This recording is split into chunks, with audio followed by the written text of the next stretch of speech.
All right, good Monday morning, everyone. It is May 1st. Welcome to KSAT News Now, and thanks again for checking us out on all of our digital platforms. Make sure to follow us on KSAT.com, KSAT Plus, and all of our other places you find us. YouTube as well, as we get you going on the day after Fiesta. I guess a lot of us are in recovery mode at the moment right now after a week and a half of just some amazing events.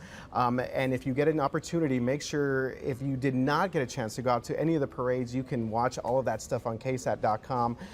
Fiesta Flambeau, an amazing evening there. Beautiful weather out there. I was fortunate enough to be part of the co-host there for the King William Parade out at the King William Fair. That was earlier on Saturday.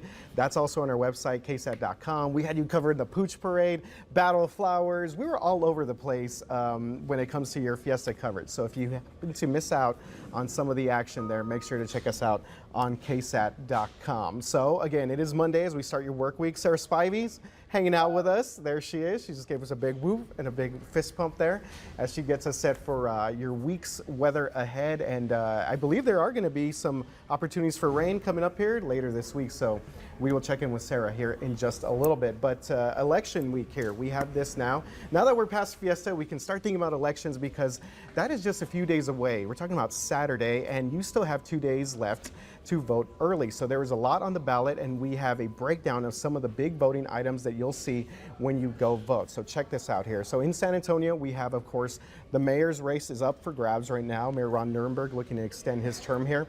City Council, that is all up for grabs as well. We have 10 City Council members. All those races are going to be on the ballot. And then we have Prop A. We've been doing a lot of stories about Prop A and basically what it is and how it affects the city's charter. So we have the exact wording of the proposition right now on KSAT.com. And of course, thousands of people have already taken advantage of early voting this election. Already we have the Bexar County Elections Office. Their early vote count shows more than 57,400 people have voted so far.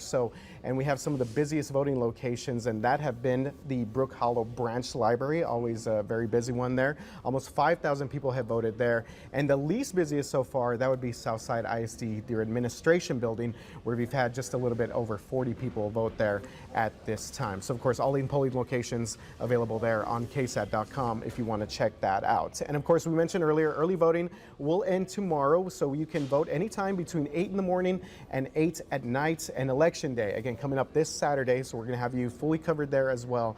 There's really so much on the ballot depending where you live. Comal ISD, Alamo Heights ISD, they all have these huge bond proposals there on the ballot as well, and there are various city council spots in different municipalities. And of course, we mentioned Mayor Ron Nirenberg looking to wrap up here with a 4th term. So we have a user-friendly guide right now on KSAT.com, and make sure to check that out there if you have an opportunity or need any questions answered about voting as we get set here for Election Day, which is this Saturday across the city of San Antonio and the surrounding area. All right, moving on to a big statewide story that's actually now become pretty big national news as well. So an urgent manhunt is underway for a Texas man, and this continues today. Now the reward is up to $80,000 here. So police say that this suspect that you saw on your screen earlier, Francisco Oropesa, killed 5 people in Cleveland, Texas over the weekend. So Cleveland is a small town, only about 8,000 people, and it's located around 45 miles northeast of Houston. Police say that Oropesa was shooting his AR-15, reportedly just for fun, when a neighbor asked him to stop. Oropesa then followed that neighbor inside and began shooting, killing 5 of 10 people inside the home. I'm trying to be strong for my kids, he says. My daughter, she kind of knows what's going on, but it's difficult when she comes and she starts to ask for mommy and her brother. Yeah, and there you just heard a translated piece there from one of the victims' family members there. So all 5 victims in this case are reportedly from Honduras, and the suspect is Mexican. So in a short statement, the governor said that the state of Texas will provide some of the reward money and some additional resources as police continue this investigation from this absolutely horrific incident there in the outside of the Houston area. Okay, moving on to some big national news here. We have drama unfolding in the banking world overnight. And this comes after JP Morgan Chase is acquiring all deposits and all assets held by California-based First Republic Bank. So shares of First Republic here, this is the country's 4th largest commercial bank. As of last year, it plunged 75% last week. So this came after the bank reported that customers withdrew, get this, more than $100 billion, excuse me, there in deposits in the wake of the collapse of Silicon Valley back in March. It is difficult, nearly impossible for any bank to survive that type of deposit outflow of their core deposits. So them being closed and going into receivership last night shouldn't be viewed as a shock and awe and a surprise to the banking industry. So I'm not expecting contagion to occur. Right, so that was an expert there that we just heard from, David Cheverina, excuse me. So this is the third bank to fail in the U.S. since March of last year. So something that a lot of people are keeping an eye on when it comes to the banking world, the financial industry here, and definitely a developing story there. All right, Sarah, something else we're keeping an eye on. First of all, congratulations on some amazing Fiesta weather. I know you guys are fully responsible it was for wonderful. Wasn't it just absolutely beautiful? Amazing, yeah. Yeah, now we had a couple of hiccups, right? Fiesta got rained out, Right. of course, and then a couple of nights in Nyosa there was some Friday rain nights, briefly. yeah, but it went through fast. You guys said that it would kind of go went through through fast, and then this weekend the weather was just gorgeous. Unbelievable. Yeah, I mentioned Beautiful. I was out at King William and I was a little worried because I thought, oh, it's going to be too cold in the morning. And no, it was beautiful. Like, kind great. of the sun came out early Yeah. and there were a lot of people out there. And of course, Flambeau was amazing as well. Flambeau really Yeah. was fun, wasn't it? Hey, and we wrapped up April too this past weekend, and I actually wanted to show you guys this graphic here. So April this past month was rainier than average by about 2.5 inches of rain. We saw 2.5 more inches of rain than we usually do. This is the first time we've had decent rainfall in 17 months. The last time we had above average rainfall was back in October of 2021. So April, we're hoping that we can get some more rain for May, because we still got a long way to go before we can overcome the drought. But this is a sign that the weather pattern is changing a little bit for us, and it's a good sign too. As for the rest of the day today, enjoy the low humidity, because humidity will be on the rise tonight. As you look at your KSAT 12-hour forecast, we'll spend the afternoon in the 80s, right near 88 for the high temperature. So a little warm, but again, a dry heat. Then those winds are going to turn to the southeast, and we'll see southeast winds at about 10 to 15 miles per hour. That's going to really pull in this Gulf of Mexico moisture. So right now, dew points are pleasantly low in San Antonio in the 50s, but take a look out toward Victoria and Corpus Christi. You see how you're starting to see that dark green color? That's that humidity really starting to rise around San Antonio. And that's going to lend itself to some storm chances in our near future, especially on Thursday night and then again on Saturday. So let me walk you through the future cast here. This is a look at the upper level low, which will eventually be bringing us our storm chances Thursday night. But late Tuesday, tomorrow out west, there could be a few thunderstorms that we'll be keeping an eye on.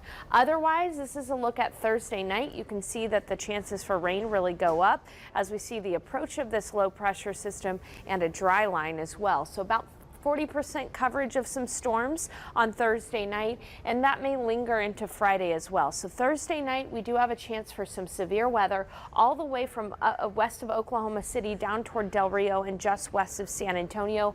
But odds are we'll see that a severe weather threat extend toward that I-35 corridor as well as we head into Thursday. So just want to put that on your radar before you start to plan your week. Tomorrow there will be some morning fog and drizzle as that humidity is back into the picture.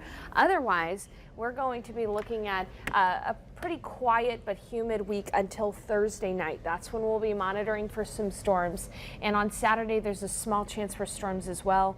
The timeline is just outside of our 2020 vision there, RJ, but we can highlight a couple of periods of time to be on alert Thursday night and then Saturday. All right, something to definitely keep in mind, as you mentioned, people planning. If you do head out for early voting here in the next couple of days, make sure to keep our forecast handy there. Absolutely. Yeah, the humidity always something that kind of gets people going. It's gonna be. Okay, Sarah, you know what? You seem to me like you could do a little rocking out, like a rocker chick, maybe a little bit. Yeah, man. There we go. So crazy. No, I'm just kidding. Okay. There we go. Because we actually have a legendary rock band that's headed to the Alamo City That would be the one and only Aerosmith. Nice. Yes, this is super cool here. I'm definitely excited about this. So the band announced their Peace Out, Peace Out, there we go, farewell tour. And they announced that San Antonio will be one of those stops, and that'll take place here November 1st at the AT&T Center. So, we always hear these rock bands, they say it's the final time. They say that they're going to be done. Yeah, I mean, we'll see about that. But members say that they're ready for this to be their final tour, especially since every one of the founding band members is over the age of 70. Can I believe that? Yeah, Steven Tyler still hanging in there. So Aerosmith formed back in 1970. They've won several Grammys over the years, and tickets go on sale this Friday. And for more information, all you got to do is go to our website, KSAT.com. Let me tell you, I am glad that some of those rock stars are starting to put San Antonio on their tours, because it's been a while, Yeah. I love that song. Dream on. Dream on. Yeah, dream that's a on. good one. Crying is a big one there. I don't want to miss a thing. Of course. Hey, if you've seen Armageddon, then that was the highlight song of that movie. That'll be fun, though. Yes, should be a lot of fun there. Again, tickets go on sale this Friday to check out Aerosmith here in the Alamo City. Really cool stuff there. All right, guys. Well, thanks again for hanging out with us on KSAT News Now. Sarah, always great to see you as we kind of recover a little bit after some of the Fiesta fun. I need a siesta after Fiesta. There we go. We'll leave it at that. Have a good one, everybody. Keep up to date with all of San Antonio's top news, weather, and so much more by clicking the like and subscribe buttons below. And once again, thanks for watching KSAT.